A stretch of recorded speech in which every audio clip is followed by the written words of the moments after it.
Hello everyone, welcome back to my channel. आज मैं आप लोगों के लिए श्रुतिलेख का वीडियो लेकर आई हूँ।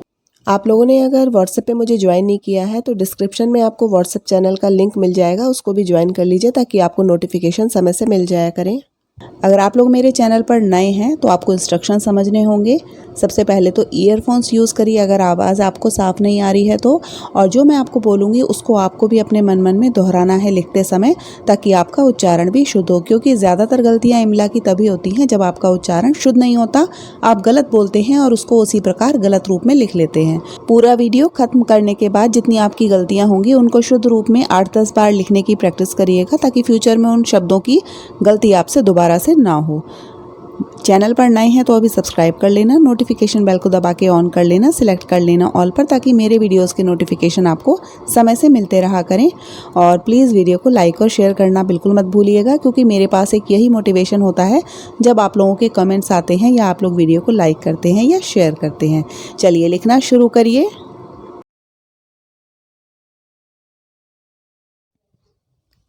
मौलिक अधिकार,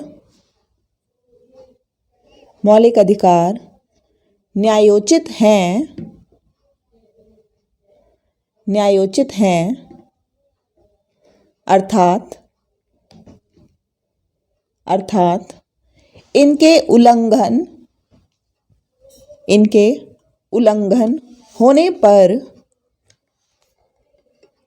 पर न्यायालय की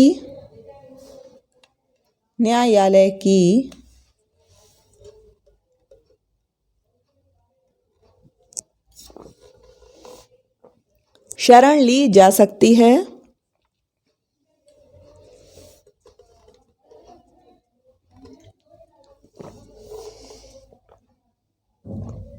शरण ली जा सकती है जो इन्हें लागू करेगा, जो इन्हें लागू करेगा। लेकिन नीति निर्देशक तत्व गैर न्यायोचित हैं, गैर न्यायोचित हैं। इन्हें न्यायालय क्रियान्वित करने के लिए बाध्य नहीं है, बाध्य नहीं है। ये दार्शनिक आदर्श हैं, ये दार्शनिक आदर्श हैं।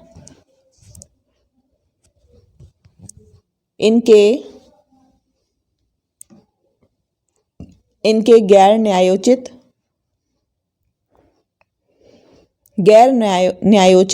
स्वरूप ने इन्हें मूल अधिकारों की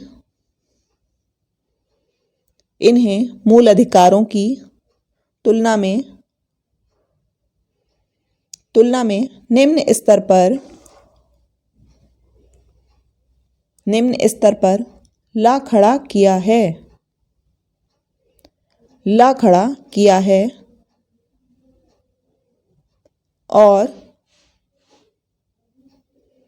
और न्यायालयों ने भी कुछ समय पूर्व तृतीय अध्याय अंडर ब्रैकेट लिखिए मौलिक अधिकार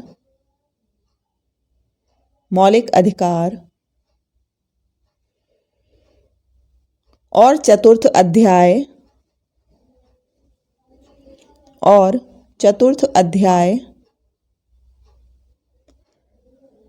नीति निर्देशक तत्व अंडर ब्रैकेट लिखिए नीति निर्देशक तत्व के मध्य संघर्ष होने पर ऐसा ही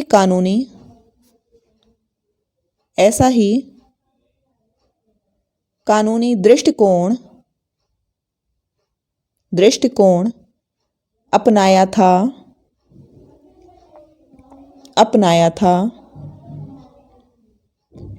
मौलिक अधिकारों को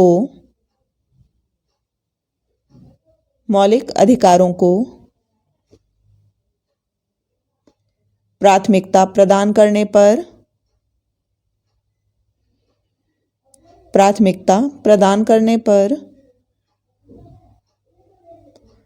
उच्चतम न्यायालय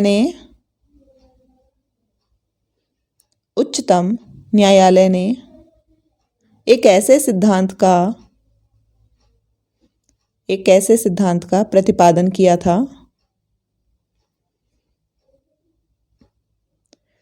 जिसे सहायक व्याख्या कहा जाता है।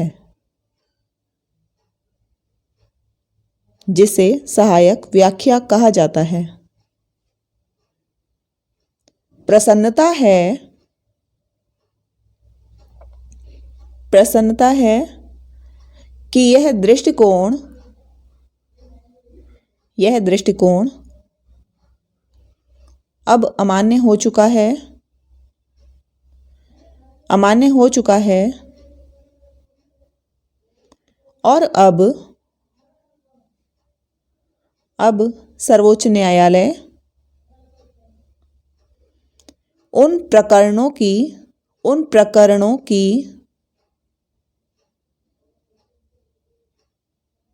व्याख्या करते समय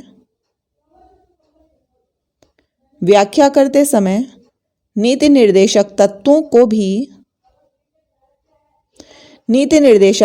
को भी ध्यान में रखता है जिसमें मौलिक अधिकारों के प्रश्न निहित हैं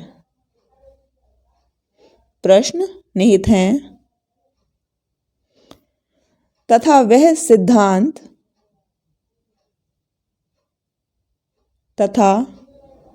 सिद्धांत जो इस नवीन दृष्टिकोण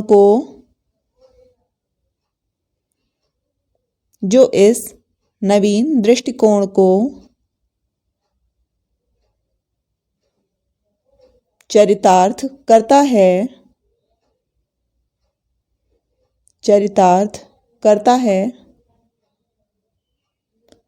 वह है सामंजस्यपूर्ण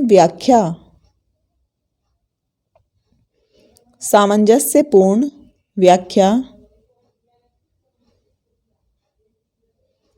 सर्वोच्च न्यायालय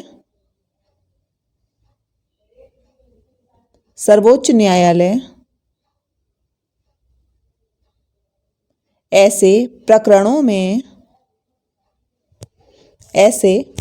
में पूर्णता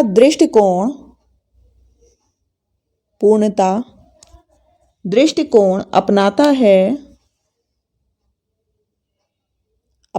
है तथा इन दोनों नीति निर्देशक तत्व एवं मौलिक अधिकारों के मध्य संघर्ष प्रतिबंधित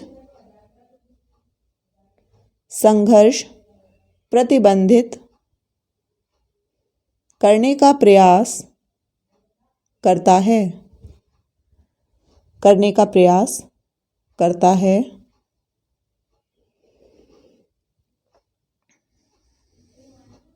दूसरे शब्दों में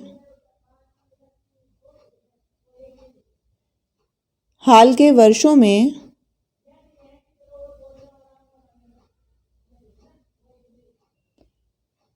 हाल के वर्षों में मौलिक अधिकारों की अब उतनी उग्र व्याख्या नहीं होती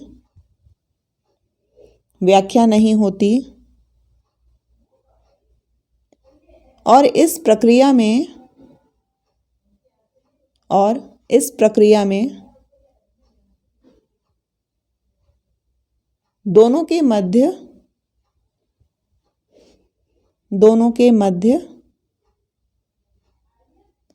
समतुल्यता स्थापित की गई है जिसमें ना कोई श्रेष्ठ है और ना ही यह श्रेष्ठ प्रक्रिया है।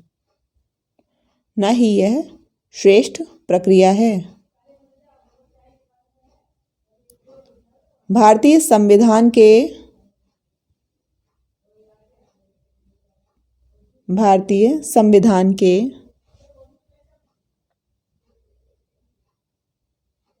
दर्शन की व्याख्या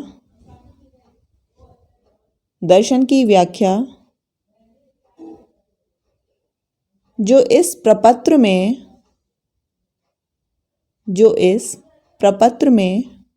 निहित है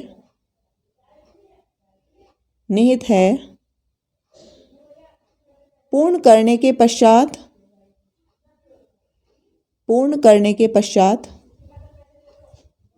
यह आवश्यक हो जाता है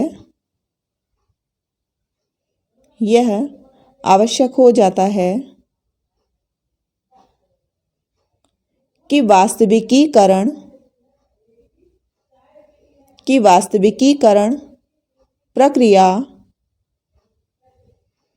वास्तविकीकरण प्रक्रिया का भी विश्लेषण किया जाए।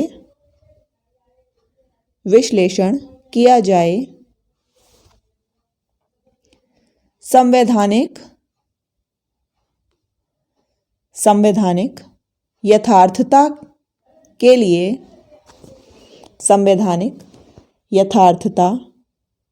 लिए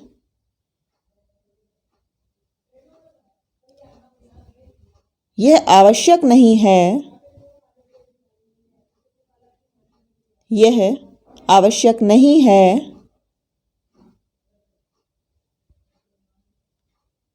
कि वह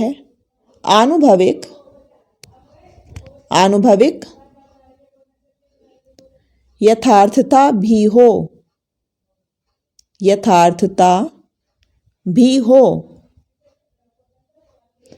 और इसे सुनिश्चित करने की आवश्यकता है।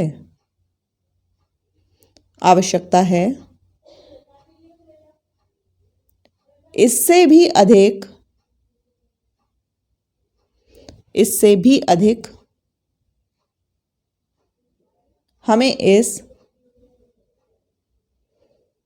हमें इस आंदोलन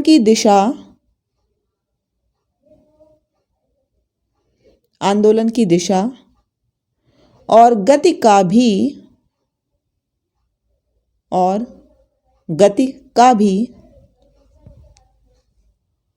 पता लगाना चाहिए।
स्टूडेंट से मेरी रिक्वेस्ट है कि वीडियो को प्लीज़ लाइक ज़रूर करें और शेयर ज़रूर करें। काफ़ी मेहनत करके आप लोगों के लिए रेगुलर वीडियोस अपलोड करती हूं, तो आप लोग लाइक तो कर ही सकते हैं और अपने फ्रेंड्स में, अपने क्लासमेट्स को इन वीडियोस को प्लीज़ शेयर भी करें ज़्यादा से ज़्यादा।